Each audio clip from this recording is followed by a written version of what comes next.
Welcome back दोस्तों। आज के इस ट्यूटोरियल के अंदर हम लोग सीखने जा रहे हैं कि हम फॉर लूप को किस तरह यूज़ कर सकते हैं और फॉर लूप होता क्या है और हम इसे क्यों यूज़ करते हैं। बेसिकली लूप मींस रिपीटिशन को कम किया जाए। यार ये रिपीटिशन भी क्या होती है, कुछ समझ में नहीं आ रहा। दरअसल ऐसे होता है कि फॉर एग्ज़ाम्पल मुझे मल्टीपल टाइम्स एक ही टास्क को मल्टीपल टाइम परफॉर्म करना होता है। तो मैं क्या करूँगा, फॉर एग्ज़ाम्पल मुझे 10 स्टूडेंट के जो है ना नाम लिखने, ठीक है। तो या फिर जो है ना मुझे 1 से लेके 100 तक कुछ नंबर लिखने।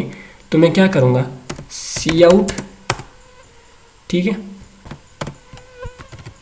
1, ठीक है। अब मैं क्या करूँगा, इसी को ही बार बार कॉपी करके लिखूँगा।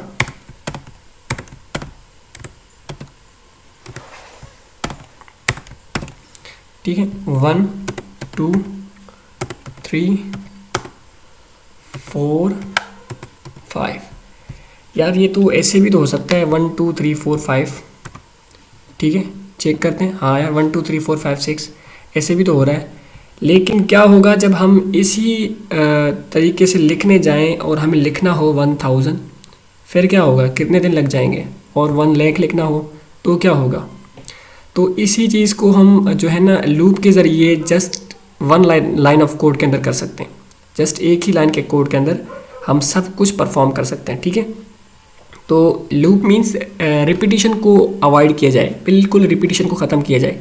फॉर एग्जांपल अगर मुझे इनपुट लेने हैं 1000 स्टूडेंट्स के नेम, तो मैं बार बार इनपुट भी नहीं ले सकता। तो मैं क्या कहूँगा, लूप के ज़रिए इनपुट लूँगा, लूप के ज़रिए इनको शो करवाऊँगा। और अगर मुझे नंबर जनरेट करने 1 से लेकर 1 लाख तक, तो मैं लूप के ज़रिए ही सब कुछ कर सकता हूँ, ठीक है। तो हम लूप के बहुत सारे टाइप होते हैं, वो हम सब सीखेंगे आहिस्ता आहिस्ता। लेकिन हम अभी यहाँ पे जो है जस्ट फॉर लूप यूज़ करने जा रहे हैं, ठीक है। तो फॉर लूप की सिंटैक्स किस तरह होगा, आप ज़रा इसको ठीक है गौर से देखिएगा। For loop means for example for loop को इस तरह लिखा जाता है। सबसे पहले हम लिखते हैं फॉर, ठीक है। फिर हम लिखते हैं इंट मीन्स इंटीजर टाइप। हमेशा जो है ना लूप इंटीजर टाइप का ही होता है, क्योंकि किसी भी चीज़ को हम लिखते हैं वो नंबरिंग में ही शो होती है। अगर हम नेम लिखेंगे तो भी वो इंट में ही होगा, क्योंकि 1000 टाइम नेम होगा। जस्ट उसकी क्वांटिटी शो की जाएगी, उसकी डेटा टाइप को शो नहीं की जाएगी। तो इसलिए फॉर लूप जस्ट क्वांटिटी के ही लिए बना है कि हम जो है ना क्वांटिटी को कम करें या फिर क्वांटिटी को ज़्यादा करें। तो इसके लिए हम लूप को यूज़ करेंगे। तो क्वांटिटी को हम इंट में ही शो करते हैं कि 1000 टाइम लिखना है, 1 लाख टाइम लिखना है या 5 टाइम लिखना है, तो वो जस्ट क्वांटिटी होगी।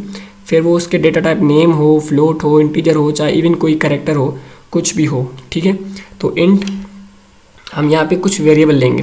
वेरिएबल मीन्स कोई भी एक अल्फ़ाबेट लेंगे। फॉर एग्जाम्पल मैं लेता हूँ I, int I is equal to 0। यार ये आई इज इक्वल टू 0 का क्या मतलब है। आई इज इक्वल टू 0 का मतलब है कि जो इंट है, ठीक है, जो फॉर लूप है, वो जो स्टार्ट हो वो 0 से हो, ठीक है। वो कहाँ से स्टार्ट हो, 0 से स्टार्ट हो, ठीक है। और ये हो गया यहाँ पे बंद, मीन्स ख़त्म हो गया। कहाँ से स्टार्ट हो, 0 से स्टार्ट हो। और I less than equal to 10 means जो आई हो वो लेस देन इक्वल टू 10 हो, 10 से छोटा या फिर 10 के बराबर हो, ठीक है। क्या, फॉर लूप की हेडिंग देंगे, ठीक है। एक इंट डिक्लेयर करेंगे, उस इंट की हम नंबरिंग शुरू करेंगे कहाँ से, इनिशियल पॉइंट। मीन्स कि हम इंट को 0 से शुरू करना चाहते हैं। आप यहाँ से 2 से भी स्टार्ट कर सकते हो, 5 से भी कर सकते हो, 1 से भी कर सकते हो। लेकिन मैं रिकमेंड करूँगा कि आप 0 से करें, क्या, ताकि हमें, क्योंकि टास्क ये है कि हमें 10 टाइम जो है ना नंबर जनरेट करने, 1 से लेकर 10 तक नंबर जनरेट करने, ठीक है। तो हम 0 भी लिखेंगे यहाँ पे, ठीक है। प्रेफर करूँगा कि आप 0 भी लिखें।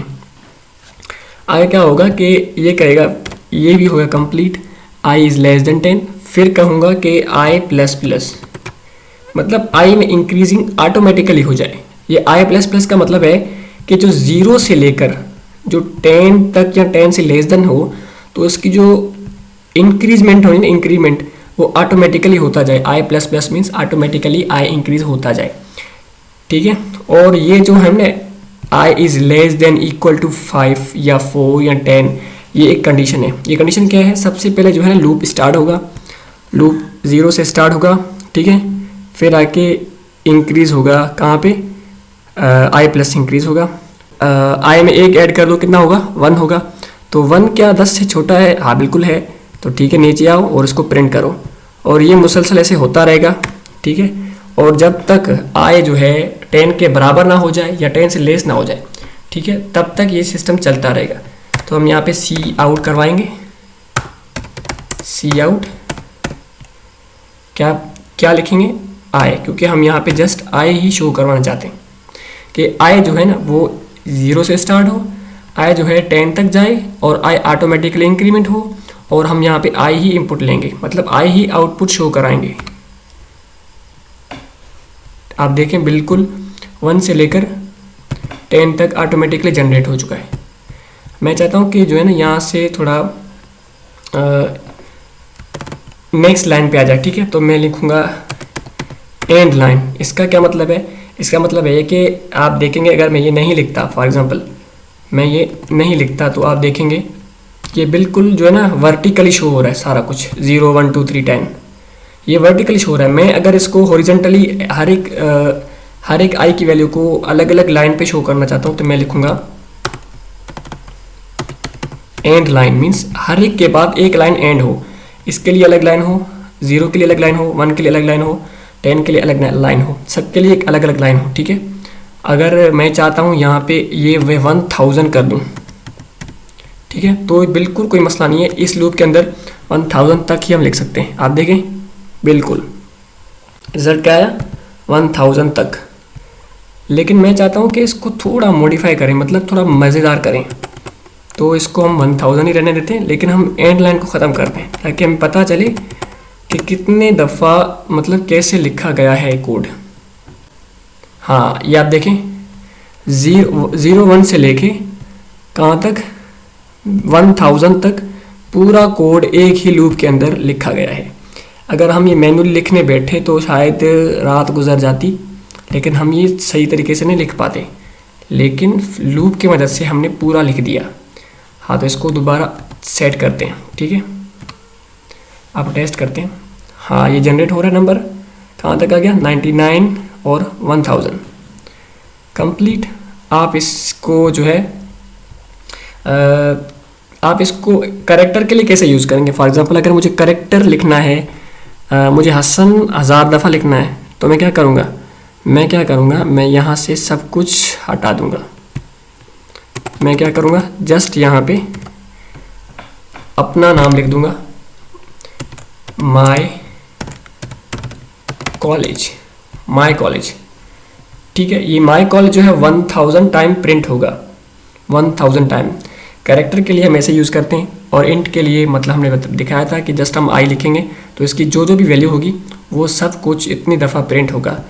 अब चेक करते हैं कि कैरेक्टर पे काम करता है कि नहीं। आप देखें बिल्कुल किस तरह सी प्लस के अंदर माय कॉलेज 1000 टाइम लिखा गया है। My college 1000 time. अगर हम इसको 1000 10,000 लाख भी कर दें तो भी कोई मसला नहीं है, हमें जस्ट इंक्रीमेंट खुद करनी होगी, फिर लिखता खुद जाएगा। आप देखें कैसे कोड हो गया, पूरा स्क्रीन ब्लर हो रहा है, देखो बिल्कुल पूरा स्क्रीन। जब तक ये 1 लाख टाइम तक नहीं लिखेगा ये स्टॉप नहीं होगा, ठीक है। ये कोड आपने देखा कि फॉर लूप को किस तरह हम यूज़ करते हैं। अब हम इसको जस्ट 10 टाइम यूज़ करेंगे, 10 टाइम इसको यूज़ करेंगे। हाँ, माय कॉलेज। लेकिन मैं कहूँगा कि इसके बाद जो है माय कॉलेज के बाद लाइन चेंज हो तो इस